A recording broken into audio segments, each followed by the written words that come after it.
For many of my motorcycle friends around the world, winter has well and truly arrived. But in the UK, January and February are usually the coldest months and the time when most bikers put their pride and joy into hibernation.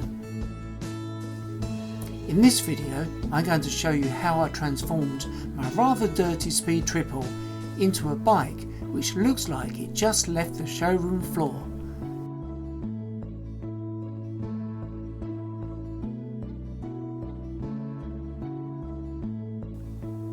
I'm also going to show you what I do to my bike to protect it from the elements so that you can do the same and protect your bike too.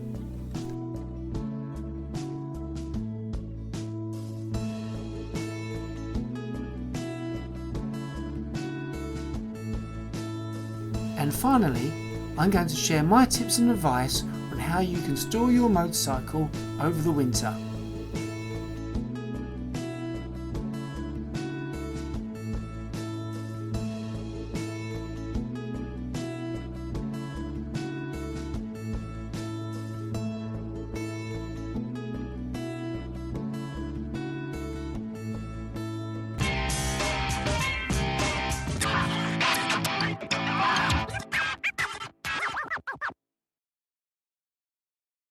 Hi, I'm Phil and welcome back to my channel.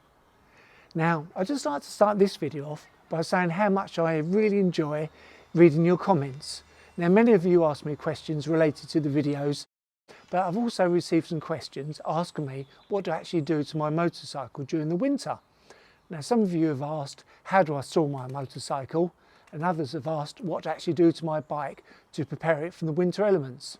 So quite a few little subjects in there really. First thing I'd like to point out is that I don't really try not to store my motorcycle over the winter. Now, I live in the UK in the south of England, so generally speaking it's pretty mild. We don't get really bad winters like you do in Norway or Canada. Oops, now I've said it, but generally our winters are really mild compared to some. So I like to use the bike as much as I can, and as you can see I have been using the bike. You may have seen in my previous video, and at the moment I used it yesterday. We had the warmest January on UK record, so I went out for a few hours on the bike, hosed it down when I came back, but it's in a bit of a mess. So the first thing you want to do, and what I'm going to do now to prepare my motorcycle for winter, is to give it a good thorough clean. So if you've seen any of my other videos, then you know that I like to keep my bike clean. Now this time of year, January, the weather's a little bit unpredictable and it looks like it could rain at any moment, so I'm having to get a little bit of a move on. So the first thing I've done is removed the exhaust heat shield. Now what I'm going to do is use the Auto Finesse Citrus Power as a pre-wash.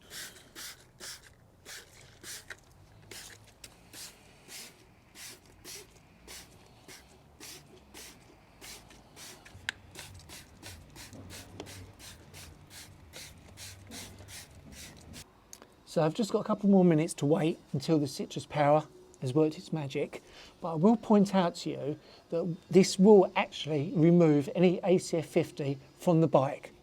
That's fine, I'm aware of that. So spoiler alert, I will be reapplying ACF 50 in another stage very soon. So Citrus Power has now had just over 10 minutes to really help remove any stubborn dirt and grime from the bike. Now it's time for me, it's just with a hose pipe, just to rinse that off.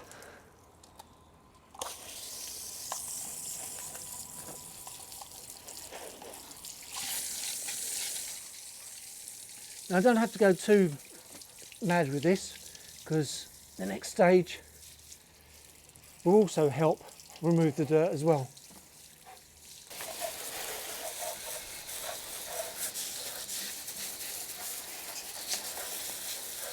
So the next stage of my pre-wash is to use Meguiar's Ultimate Snow Foam in this IK sprayer. Now I will make sure that I put links for all of this in the description. Now I've had this snow foam for about a year. I'm not sure how many times I've used it, how many washes I've had out of from the bike. I've also used it on cars, other people's cars and other people's bikes as well. So really, I reckon this would last you for about a year and a half if you're just using it on your own bike. The IK sprayer is great because you don't need electric. You just have to put a little bit of pressure in that. Do that for quite some time to really build up the pressure.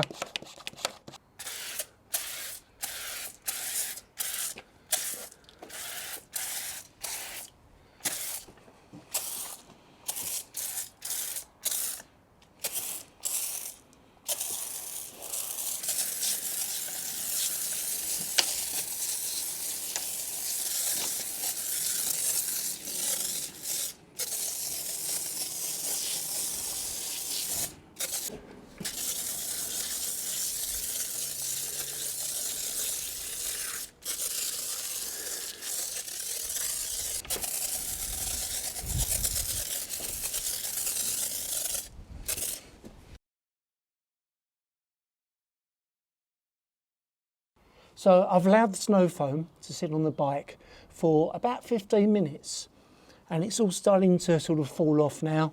It looks like it's done its job. So now it's time for me to get the hose pipe and just rinse that off. Now it's also worth pointing out with the snow foam to get right underneath the bike, around the engine and the sump, so you can get all the salt and all the dirt, road dirt, off the bike.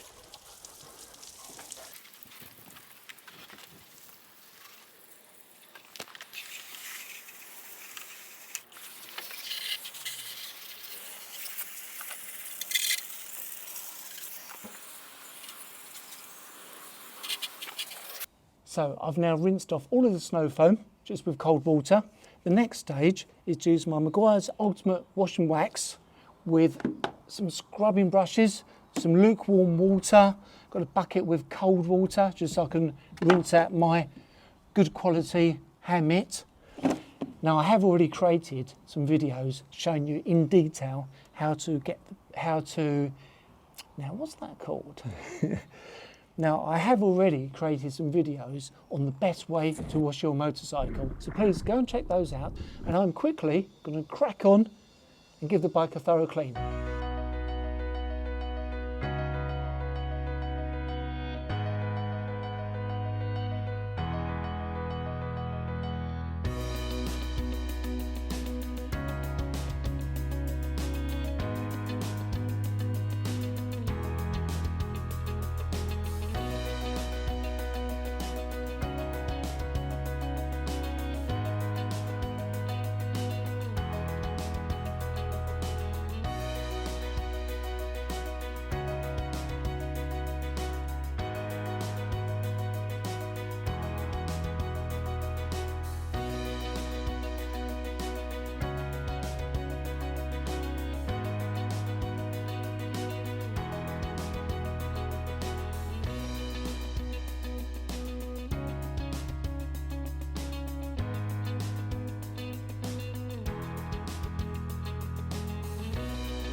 Okay, so I'm just working my way around the bike, drying off with my drying towel.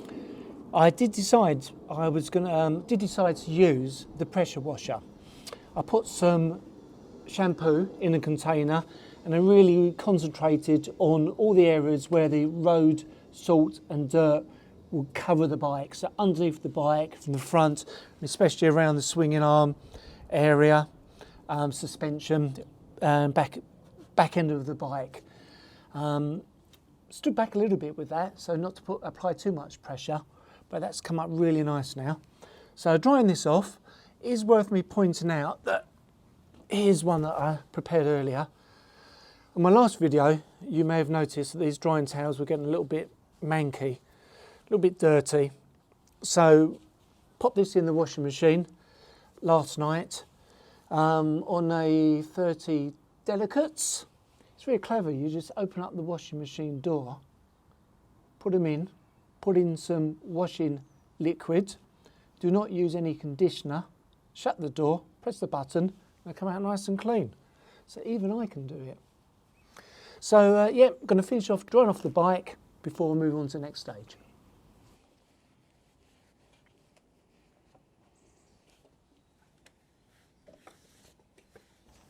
Now once you've finished washing and drying the bike, next thing you need to do is protect it. Now I'm going to give it a thorough coating of ACF 50. Now as you can see, I've lifted the tank, removed the seats, even taken off the front fairings, because I really want to get into all those nooks and crannies. Now before I used ACF 50, which I would recommend you using, I used WD-40. And I know that some of you have left comments in some of my other videos saying that's what you use. I also wanted to have a careful look and see if the bike was rusting in any way, because I have been using it over the winter months. So by taking off the fairings and the seats, I can really get in there and have a close look. And actually, it's looking fantastic. No signs of rust on there at all. So that in itself is a recommendation for ACF 50.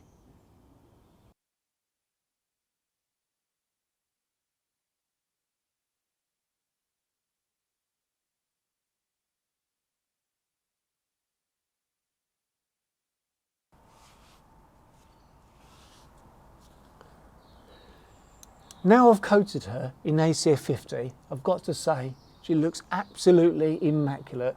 Really does look as good as new. But now I'm going to give her a coat of wax and polish. Now I've already created step-by-step videos on how to apply ACF 50 and how to use wax and polish. So please go check them out. So what's next? Clean and lube your chain. It's as simple as that. Now I've made sure that my chain is clean, free of rust, dry and well lubed. And I'm using Muck Off all-weather chain lube. And guess what? I've already created a video on how to clean and lube your chain. So I'll make sure that I add a link in the description. So it's been a couple of days since I started filming and we've had a lot of rain, even a little bit of snow. Originally, I just wanted to clean the bike and cover it in ACF 50, but I must admit I got a bit carried away. I really gave the bike a deep clean, and I must admit I am so pleased with it. It's come up absolutely immaculate. Apart from a few scratches, which were on the bike when I bought it, I think it looks as good as new.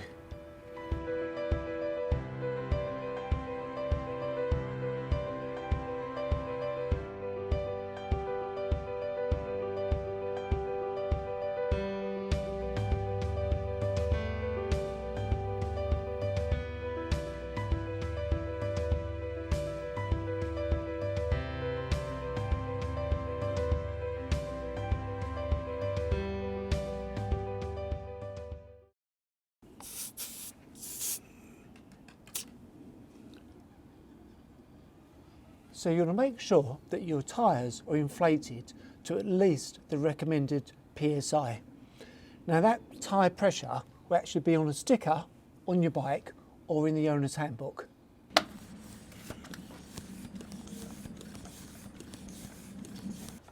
Now if your tyre pressure is too low and your bike sits there for a while, then the tyre can lose its shape, and we don't want that.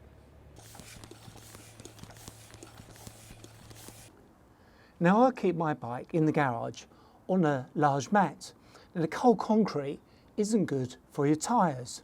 So if you can treat yourself to a mat, then do that, or even the floor tiles which you can buy for the garage.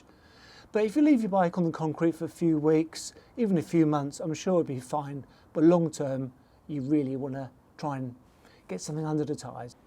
Some people like to get the bike off the ground. Now I bought this ABBA stand about a year or two ago, so I can get the front and the back off the ground. Now if you can't get your wheels off the ground, then don't panic.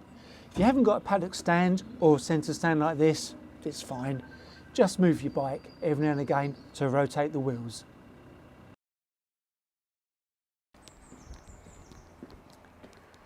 Now you probably have some petrol in your tank, but make sure that you top it up so your tank is completely full. Now your tank is made of metal. Condensation, water and oxygen can cause the inside of your tank to rust. By topping the tank up with petrol will actually stop the inside of the tank from corroding. Now some people add stabiliser to their petrol if the bike's sitting there for a long time. I've never actually done that myself, but that's probably because I never leave the bike sitting there for too long. Now the most obvious problem you're going to have if you're not using your bike over the winter months is battery draining and going flat. If you don't do anything to look after your battery, then next time you go to start your bike up, then you could find your battery is completely flat, no juice, and your bike won't start. So what you need is an optimizer or trickle charger. Simply put, an optimizer or trickle charger communicates with your battery. It knows when the battery needs topping up with power, or if it doesn't need topping up with power, then it won't. You just basically plug it onto your battery and let it do its business. Now I've actually created a video on how to fit one of these to your bike, so please go check that out. Now some of you are thinking, couldn't I just start my bike up and let it tick over and I charge the battery that way? Well, that's a controversial one. Some bikers say that if you do that, then you're going to get condensation inside the engine and around the gearbox and the sump. Now what I prefer to do is actually take the bike out for a ride. When you've got a nice crisp day like today, there's nothing better than getting out on your bike, fully charging the battery, and it helps with your head as well. But in the past, I have actually just used to start my bike up, let it tick over, and I've never had any problems. But these days I do prefer to use the optimizer or trickle charger. Now finally, when your bike is ready to go away in the garage, just make sure you cover it up with a breathable cover. Now you can buy breathable bike covers for about £30, but what I tend to do is use some old blankets. Now this is an old picnic blanket. What you want to do is this will protect the paintwork, which is super shiny. And the good thing about these blankets is the air can still flow through them, and that way you're not building up condensation, which will cause rust, as we know. So a nice clean cover and then an old blanket. And here's one I prepared earlier.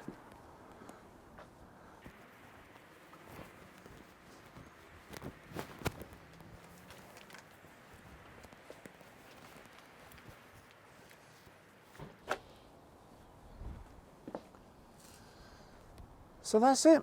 My bike is now covered up and ready to be stored in the winter. Now, there are some people, some of my friends, some of my Instagram friends, actually take their bike indoors and store it indoors over the winter. I've got to admit, I'm extremely jealous. I would love to do that, but Mrs. Jones does not share my enthusiasm. Now the bike is looking so clean at the moment, I must admit I am a little bit reluctant to take it out soon in all the rain, dirt and salt. So we shall see. I'm sure I'll get the itch to ride again soon. So if you've got any questions or if you've got any tips on how you store your bike over the winter, then as always, leave a comment below or DM me on Instagram. Thanks so much for watching, guys. I look forward to seeing you in the next video. Stay safe. Subscribe, like and comment.